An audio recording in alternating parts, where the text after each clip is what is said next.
Welcome back to Shedtune. Here in Madagascar there are many rare animals, but none rarer than Shedtune 65. If we can find one of those rare beasts, we will have a look at it. Hang on, that could be the elusive Shedtune 65. Where's it gone?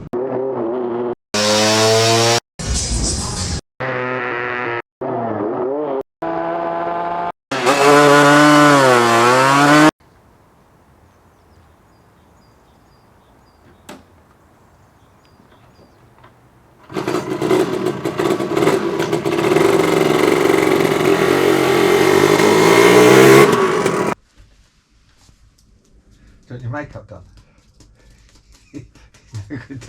You're not going to get rid of all them chins.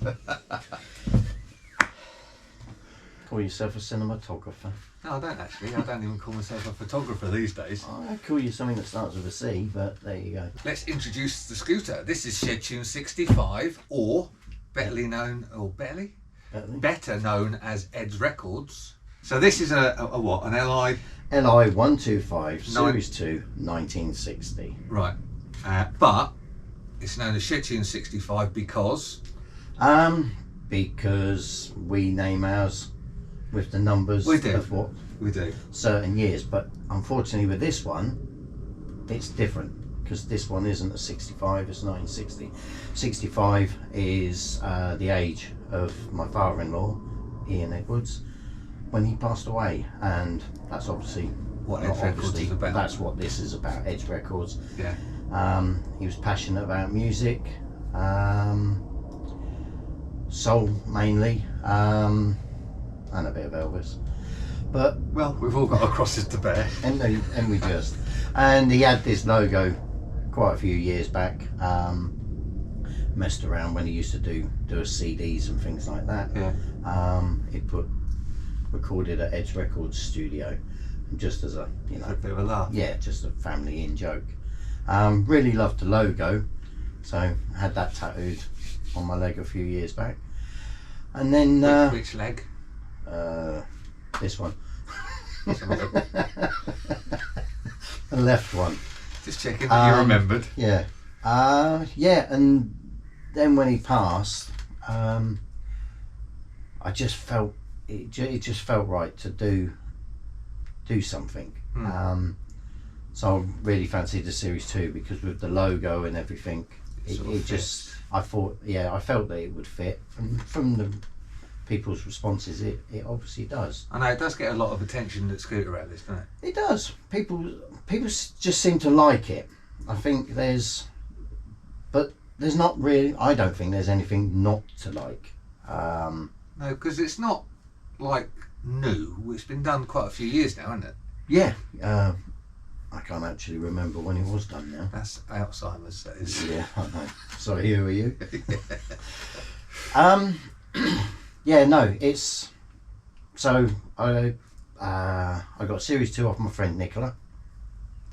Engine was seized, and it was tired looking.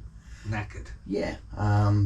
Took all the panels off, straightened up where they were, had the loop blasted and checked, and then had that powder coated, but kept the original high quality paint. The high quality paintwork. I kept all of that. Well, it's Italian. It's the best apparently. So. Oh yeah.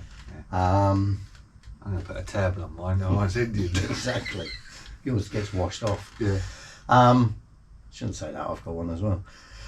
Anyway, yeah. So the main frame, main tube, right the way through is all powder coated and solid, and then I left all the other because I wanted to go down the restoration look, because it was quite solid.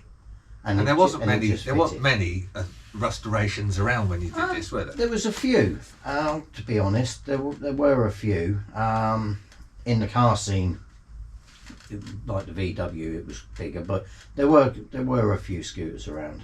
I just did it because I felt it would fit with what I need, and maybe to start with I thought it might be a bit cheaper to go down that route, and I wouldn't have to put as much effort into it.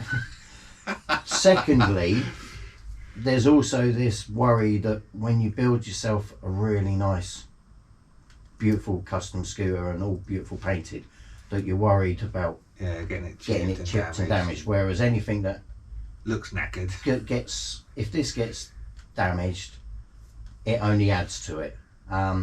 Exactly what happened at Newark. Luckily, I brought a big hammer. It happened at Newark. A few years ago, yeah, when it was on its first being unveiled, so to speak, and once someone kicked that paddle the panel was bent up at the side, and as he went closer to have a better look, he kicked it over with his clown shoe, and it fell on. I was like, for fuck's sake. And my first thought was like, oh my god, no. And then I was like, no, actually, do you know what, if I'm going to ride it around, and and it's a Lambretta, so the panels are going to be on the floor at some point anyway, so let's be honest. Well, exactly that. I like the seat on this because it's like oxblood red, but it really follows the line of the scooter, doesn't it? Yeah, it's a gory, again, from my mate Nicola. Modified it so it follows the lines of the frame a bit better. Yeah. And then had it all recovered in oxblood. Yeah, and I like it. It follows the lines. It really works with the colour of the scooter for some reason. I don't know. Yeah, I think it's just a classic colour, and then it goes with an old look, I think, or something. Yeah, because it's quite a retro race look, although it's not a race scooter.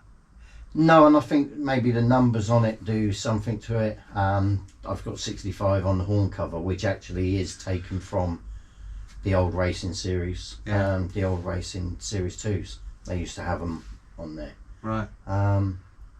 So engine wise? Engine wise, it's got a Rapido 225, Darrell Taylor tuned and converted to a reed valve. Yeah. 30mm Delorto, and a frame speed Super Tourer on it. So it cruises around nicely. Yeah, it does cruise around really nicely actually. I think on the dyno it was just under 22. That's all right, isn't it? Not our usual work. No, but it works, and it's a nice it's a nice progressive. There's not really a power band as such on it. It's just a nice flow right the way through the gears. Fair enough. So it's old looking but quite a modern twist because he's got Scamandi front end on it. Is that what it's called? Scamadi. Scamadi. Yes. Yes. So it's got outboard stroking them. You be careful. You like that little vibration? It shows. Anything to. I went for outboard. I had an outboard conversion. Sent them off. Frank Sanderson, and had them done. So yeah, that's Scamadi outboard shocks, disc front, SIP rims, and tubeless tyres. The sticker toolbox, if I'm really honest, some days I walk in and I'll look at it, or I'll get on it and I think, yeah, that really works, and then other days I think I absolutely hate it. But that's good because it's a scooter and you're always going to be carrying on doing things. But I just don't know with it. That's fair enough, isn't it? Well, I suppose the next thing to do is to take it round the block and see what it rides like.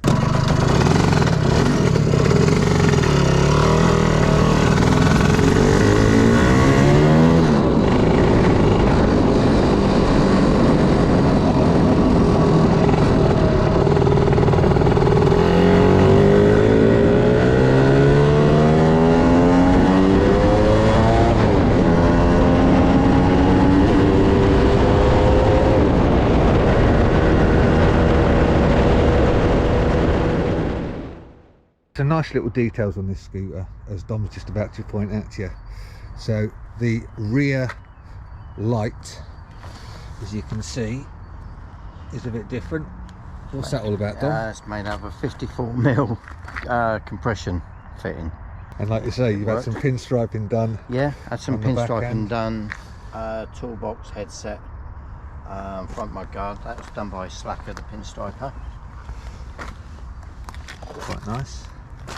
Custom front badge and side flashes, then done by Keith at K2. Nice. All the Ed's records and the logo was all hand painted by a good friend of mine, Cameron. And then a real nice touch on the front mudguard. Yep, we've got a little nod to Ed. It's a fire brigade badge mounted on the badge bar. Thought I'd give you have a look at the old engine, the old 30mm look, long range tank, Shedtune catch bottle, battery to run bits and pieces, and then on the other side, look, we've got some more of those JPP bits and pieces, nice target line shock.